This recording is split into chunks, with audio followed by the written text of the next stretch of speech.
नमस्कार। आज मंत्रिपरिषद में 8 विषयों पर अ, विमर्श हुआ और निर्णय लिए गए। सर्वप्रथम सबसे महत्वपूर्ण जो विषय है, जो राज्य सरकार के कर्मियों का प्रमोशन से संबंधित है, उस पर निर्णय हुआ है। आज मैं उसके बारे में सभी को जानकारी देना चाहूँगा।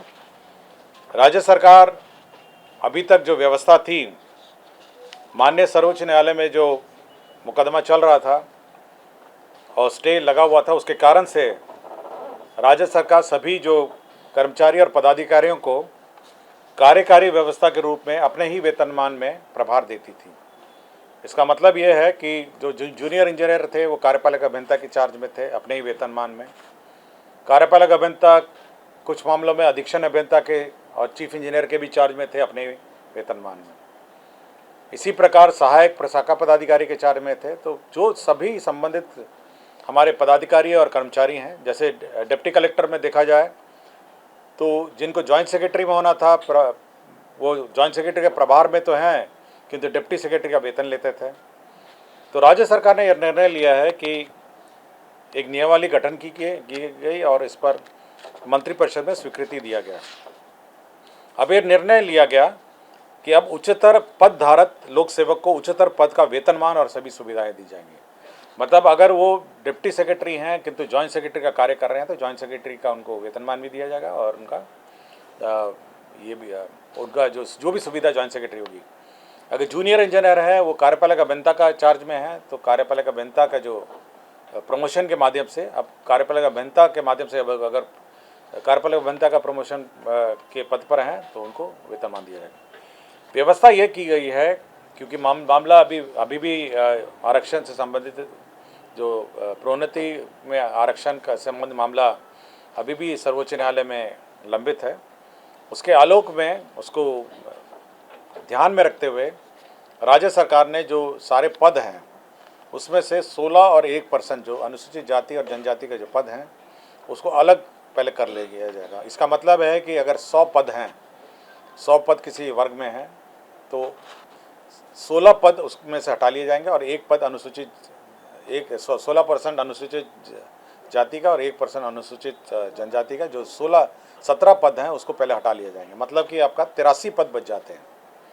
अब इस 83 पद में जो सामान्य रूप से जो प्रमोशन होता है वो कार्य किया जाएगा और उसके पश्चात यह देखा जाएगा कि हर वर्ग में, हर लेवल पे, जेई में, एई में या जॉइंट सेक्रेटरी में, डिप्टी सेक्रेटरी में या सहायक में, प्रशाखा पदाधिकारी और अन्य सभी वर्गों में यह देखा जाएगा कि जो अनुसूचित जाति और जनजातियों का जो रिप्रेजेंटेशन है वो उचित है या नहीं, उपयुक्त है या नहीं है। मतलब कि जब आप जनरली उसको आप प्रमोट करेंगे तो यह संभावना बन सकती है कि कुछ अनुसूचित जाति और जनजाति का रिप्रेजेंटेशन उच्चतर पद में कम हो जाए, तो उतना वेकेंट रखा जाएगा।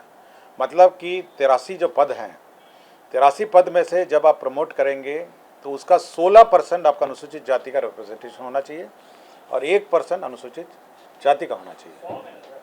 मैंने 100 में से पहले आपने 16 हटा दिया अनुसूचित जाति जनजाति का रिजर्व अनुसूचित जाति का और 1 आपने हटा दिया अनुसूचित जनजाति का, तो 17 तो पहले आपने हटा दिए। अब उसको फ्रीज कर दिया कि उस पर कोई प्रमोशन नहीं होगा क्योंकि माननीय सर्वोच्च न्यायालय में ये विवाद, ये मामला अभी भी लंबित है। तो बच गए आपके 83 पद।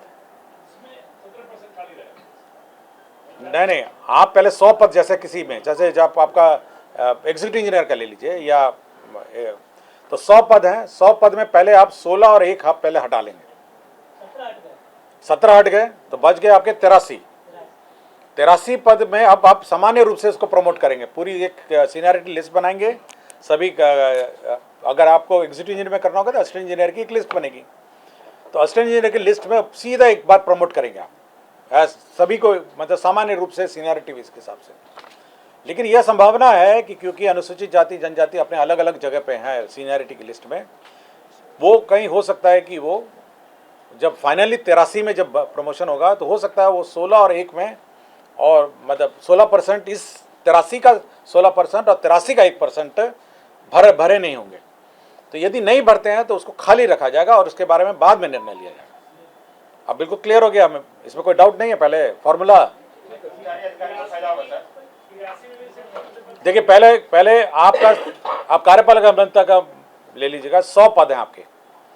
100 पद में पहले आपने 16 पद आपने हटाए अनुसूचित जाति का, और 1 पद आपने हटाया अनुसूचित जनजाति। 17 पद आपने फ्रीज कर दिए, उस पर कोई प्रमोशन नहीं होगा और कोई पदस्थापन नहीं होगा। तो केवल अब पदस्थापन होगा 83 में। अब 83 के लिए आपके पास एक सूची है असिस्टेंट इंजीनियर की, सहायक अभियंताओं की, उसकी वरीयता सूची है। आप उस वरीयता सूची के हिसाब से उसको प्रमोट करेंगे। जब आप उस वरीयता सूची के हिसाब से प्रमोट करेंगे तो हो सकता है कि आप जब वरीयता जनरल मतलब सभी को एक साथ सामान्य मांग के आप प्रमोट करेंगे एक वरीयता सूची के हिसाब से, तो ये संभावना है कि जब कार्यपालक अभियंता में प्रमोट कर रहे होंगे तो उनका जो अनुसूचित जाति और जनजाति का रिप्रेजेंटेशन जो है वो 16 और 1 से कम हो सकता है। कुछ जगह हो सकता है, प्रशाखा में हो सकता है, या सहायक से वरीय में हो सकता है, या अंडर सेक्रेटरी से डिप्टी सेक्रेटरी में हो सकता है कम हो जाए। तो आप उतना पद खाली रखेंगे जितना भरा नहीं जाता है। मतलब ये बिल्कुल स्पष्ट है। 16 और 1 का आप हिसाब से आप उसको चेक करेंगे कि वास्तव में 16 और 1% प्रमोट हुए या नहीं हुए। यदि उतने प्रमोट नहीं होते हैं तो उतने पद खाली रखे जाएंगे और उस पर बाद में निर्णय लिया जाएगा कि उन पदों को कैसे भरा जाए। नहीं, इसमें भी हो गया 83, टोटल 83 में हुआ। आप 83 मानकर आप प्रमोट करेंगे पूरी वरीयता सूची को 1 मानते हुए, और ये चेक करेंगे प्रमोशन के बाद कि वास्तव में वो अनुसूचित जाति और जनजाति का रिप्रेजेंटेशन का जो फॉर्मूला है 16 और 1 वो वास्तव में मेंटेन इस 83 पदों में हो रहा है या नहीं हो रहा है। अगर नहीं हो रहा है तो उतने पद खाली रखे जाएंगे और उस पर सरकार बाद में निर्णय लेगी। हाँ हाँ हाँ हाँ हाँ, मतलब 83 में कोटा, मतलब कोटा वाला पहले फ्रीज किए और उसके बाद इस 83 में भी आप ये सुनिश्चित करेंगे कि अनुसूचित जाति और जनजाति का रिप्रेजेंटेशन सही रूप में है या नहीं है। अगर नहीं होता है तो उतने पद खाली रखे जाएंगे और सरकार उसके बाद में निर्णय लेगी।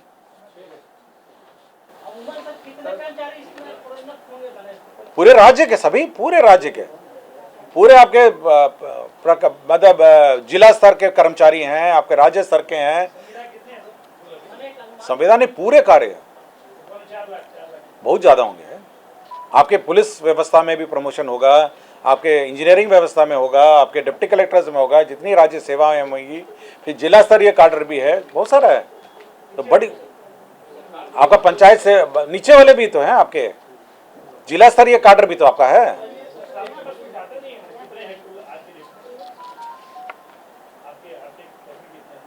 टोटल कर्मी आपको बता देंगे, हम आपको अलग से बता देंगे। हाँ, राज्य सेवा वाले होंगे करीब, मेरे ख्याल से हमको 4 लाख से ऊपर ही होंगे। अभी बहाली जोड़ जाड़ के आपका 4-5 लाख के आसपास होंगे।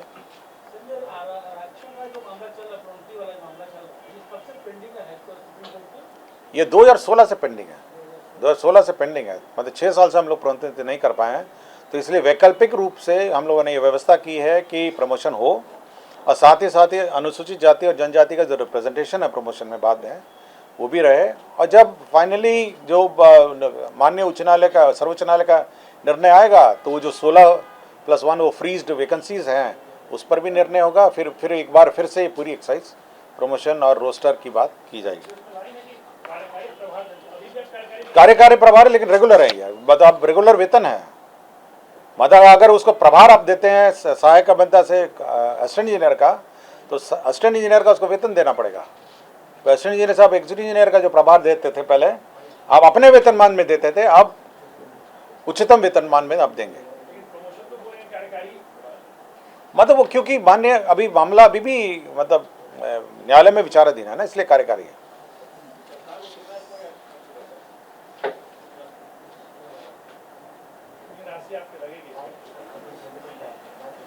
वो अलग है, बट ये टोटल पूछ रहे हैं, टोटल कर्मचारी होंगे एक साथ क्या पूछ रहे हैं। तो इसमें यही है कि भविष्य में नियमित प्रोन्नति अगर माननीय उच्च न्यायालय, माननीय सर्वोच्च न्यायालय का अन्यथा ऑर्डर होगा तो सभी लोग अपने अपने जो प्रोन्नति पाए हैं वो अपने अपने पद पे वापस चले जाएंगे।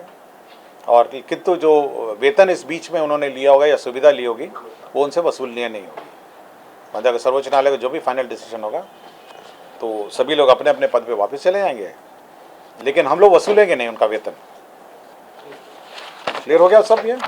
और रोस्टर का जो बिंदु है, क्योंकि हम लोग फॉर्मूला अलग है, तो तब तक ये स्थगित रहेगा। रोस्टर का जो हम लोग का व्यवस्था है प्रमोशन में, पहले रोस्टर बिंदु के हिसाब से होता था, अब पूरा एक ही सीनियरिटी लिस्ट होगा और फिर हम लोग चेक करेंगे कि अनुसूचित जाति और जनजाति का रिप्रेजेंटेशन उचित रूप में है।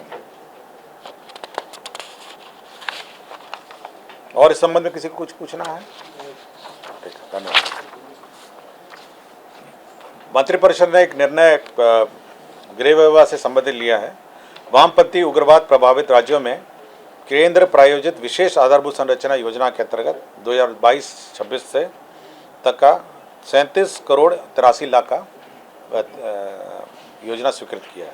37 करोड़ 83 लाख का ये 22 से 26 का है। ये इंफ्रास्ट्रक्चर का, उग्रवादी क्षेत्रों में इंफ्रास्ट्रक्चर का योजना है।